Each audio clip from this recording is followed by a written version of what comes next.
இயேசு கிறிஸ்துவில் எனக்கு பிரியமான சகோதர சகோதரிகளே, இன்றைய நற்செய்தியிலே ஆண்டவர் இயேசு கிறிஸ்து தீமையினால் தாக்கப்பட்ட தீமையினால் தாக்கப்பட்ட ஒரு மனிதனுக்கு விடுதலை கொடுப்பதும், அவற்றை மக்கள் கேள்வி எழுப்புவதையும், அதற்கு இயேசு கொடுக்கின்ற பதிலையும் நாம் பார்க்க இருக்கின்றோம். இந்த பகுதி என்பது லூக்கா நற்செய்தி அலகு 11 இறை சொற்றொடர்கள் 15 25 வரை நீங்கள் வாசித்தீர்கள் என்றால் புரிந்து கொள்ள முடியும். ஆக இங்கு புரிந்து கொள்ளக்கூடிய முதல் கருத்து என்னவென்றால், தீமைக்கு எதிராக இயேசுனுடைய வல்லமை மேலோங்கி நிற்கிறது என்பதை பார்க்கின்றோம். ஆக இயேசு வலிமையானவர். இந்த மனிதன் தீமையினால் பாதிக்கப்பட்டிருக்கின்றான். ஆகவே அவனால் பேச முடியவில்லை. ஆனால் இயேசு வந்து அவனை தொட்டவுடனே அவனுக்கு அந்த தீமையிலிருந்து விடுதலை கிடைக்கிறது. அவன் பேச ஆரம்பிக்கின்றான். அங்கே அவன் என்ன செய்கின்றான்? ஜெபிக்கின்றான், கடவுளை போற்றுகின்றான், உண்மையை பேசுகின்றான். ஆக இயேசு கிறிஸ்து எப்பொழுது ஒரு மனிதனில் வருகின்றாரோ அப்பொழுதே அந்த மனிதன் சுதந்திரமாக்கப்படுகின்றான். அதாவது, எனக்குள் தீமைக்கு நான் முக்கியத்துவம் கொடுக்கின்றேன், பிறரை காயப்படுத்துவதற்கும், பிறரை ஏமாற்றுவதற்கும், பிறருக்கு துரோகம் செய்வதற்கும் நான் முக்கியத்துவம் கொடுக்கின்றேன் என்றால், அந்த தீமை எனக்குள் இருந்து கொண்டிருக்கிறது. நான் இன்னும் இயேசுவை முழுமையாக ஏற்றுக்கொள்ளவில்லை என்ற பொருள். ஆகவே அது என்னை பாதிப்புக்குள்ளாக்கி கொண்டே இருக்கும். நீங்கள் தீமை செய்த மனிதரிடத்திலே சென்று பேச முடியுமா? ஒருவரை காயப்படுத்தி விட்டீர்கள். அந்த காயப்படுத்தின நபரிடம் சென்று உங்களால் சுதந்திரமாக பேச முடியுமா? பல நேரங்களிலே நாம் ஒருவருக்கு கெடுதல் செய்து விட்டோம் அல்லது கெடுதல் நினைத்து விட்டோம் என்றால் அவர்களை எதிர்கொள்வதற்கு நாம் பயப்படுகிறோம் அல்லது தயங்குகிறோம்.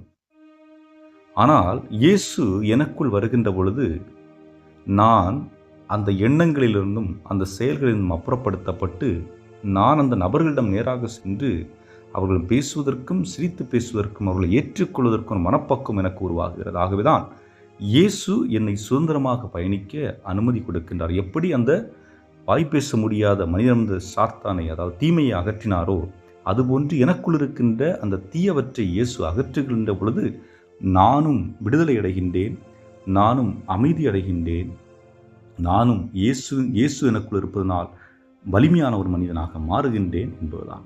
ஆகவே இந்த தீமை அல்லது இந்த இருள் என்பது பல வடிவங்களில் நமக்கு வருவதுண்டு. பயத்தின் வடிவில் வரலாம், சோதனைகளின் வடிவில் வரலாம், கெட்ட பழக்க வழக்கங்களின் வழியாக வரலாம், இன்னும் பல்வேறுபட்ட பிரச்சனைகள் வழியாக வரலாம். ஆனால் நாம் ஒரு உண்மையை புரிந்து கொள்ள வேண்டும். இயேசு என்னுள் இருக்கின்ற பொழுது இவைகளிலிருந்து நான் விடுபட முடியும். ஆக இயேசு மீது ஆழ்ந்த நம்பிக்கை கொண்டிருக்க வேண்டும் என்பது முதல் சிந்தனையாக கொடுக்கப்பட்டிருக்கின்றது. இரண்டாவதாக, பிளவுபட்டிருக்கின்ற இதயம் நிலை பெற்று நிற்க முடியாது என்பதுதான். இன்று எந்த ஒரு அரசாக எடுத்துக்கொண்டாலும் சரி, அது கடந்த காலங்களிலும் சரி, இன்றும் சரி, ஒரு அரசுக்குள் பிளவுகள் ஏற்பட்டுவிட்டால் அது நிலைத்து நிற்க முடியாது. அதுபோன்றுதான் இயேசு அந்த தீமையை அகற்றிய உடனே அந்த ஒரு சிலர் அதை மகிழ்ச்சியுடன் ஏற்றுக்கொள்கிறார்கள். ஒரு சிலர் என்ன சொல்லுகின்றார்கள்? இது பெயல்செபூலை கொண்டுதான் அதை நீ செய்தீர்கள். ஆகவே அதற்கு என்ன சொல்லுகின்றார் இயேசு? தீயவன் தன்னுடைய செயலில் செய்கின்ற ஒருவனை எப்படி பிளவுபடுத்த முடியும்? அப்படி அல்ல. ஆக எனக்கும் அதற்கும் சம்பந்தம் இல்லை. ஆனால் ஒரே நிலையில் இருக்கின்ற இடத்தில் பிளவுகள் ஏற்பட்டால் அது பாதிப்பை ஏற்படுத்தும் என்பதை சொல்லுகின்றார். ஆக இந்த பிளவு என்று சொல்லுகின்ற பொழுது அது குடும்பமாக இருக்கலாம், திருச்சபையாக இருக்கலாம், கணவன் மனைவி உறவிலாக இருக்கலாம், நண்பர்கள் மத்தியிலாக இருக்கலாம். எவற்றிலும் இந்த பிளவு என்று ஒன்று ஏற்பட்டு விட்டால் அங்கே நிச்சயமாக பாதிப்புகள் உருவாகும் என்பதுதான். அதே போன்று ஒருவரை நேசிக்கின்றீர்கள் என்றால் அரை மனதோடு நேசிக்காதீர்கள், முழு மனதோடு நேசியுங்கள். உங்கள் வேலையை முழு மனதோடு நேசியுங்கள், உங்கள் மனைவியை முழு மனதோடு நேசியுங்கள், உங்கள் கணவரை முழு மனதோடு நேசியுங்கள். நீங்கள் ஒரு புறத்தில் அவர்களை நேசித்துவிட்டு இன்னொரு புறத்தில் வேறு எதற்காக நீங்கள் முக்கியத்துவம் கொடுத்தீர்கள் என்றால் அந்த பிளவு ஏற்பட்டிருப்பது உங்களுடைய உறவுகளை நிலைபெற செய்யாது, அது உடைத்துவிடும் என்பதுதான். ஆகவே எப்பொழுதும் பிளவுபட்டிருக்கின்ற இதயங்கள் ஒன்றிணையாது, மாறாக பிளவை அதிகப்படுத்ததான் செய்யும். ஆகவே இயேசு என்ன செய்கின்றார்? நம்மை அழைக்கின்றார். நீங்கள் முழு இதயங்கள் கொண்டவர்களாக இருங்கள், பிளவுபட்டவர்களாக இருக்காதீர்கள். இதயத்திலே ஒருமைப்பாட்டை, ஒற்றுமையை உருவாக்கக்கூடியவர்களாக வாழுங்கள் என்று நமக்கு இரண்டாவது அழைப்பை விடுகின்றார். மூன்றாவது, உங்களை விட்டு சென்ற தீமை மீண்டும் உங்களை வந்து அண்டாமல் இருப்பதற்கு உங்களுடைய இதயத்தை நீங்கள் வெறுமையாக வைத்துக் கொள்ளாதீர்கள் என்று சொல்லுகின்றார். காரணம் என்ன? நாம் செய்த தவறை நிறுத்தியிருப்போம், பயத்திலிருந்து விலகி வந்திருப்போம். ஆனால் இன்னும் நம்முடைய இதயம் வெறுமையாக இருக்கிறது என்றால் மீண்டும் நாம் அந்த தவறுகளுக்குள் ஆட்படுவதற்கு வாய்ப்புகள் இருக்கிறது. ஆகவே நாம் நல்லது செய்ய முற்பட வேண்டும். தீமைகளை ஒதுக்குவது மட்டுமல்ல, நல்லது செய்ய முற்பட வேண்டும். பயத்திலிருந்து வெளிவருவது மட்டுமல்ல, மாறாக தைரியமுள்ள மனிதர்களாக வாழ முற்பட வேண்டும். இவ்வாறு வாழுகின்ற பொழுது தீமையிலிருந்து நாம்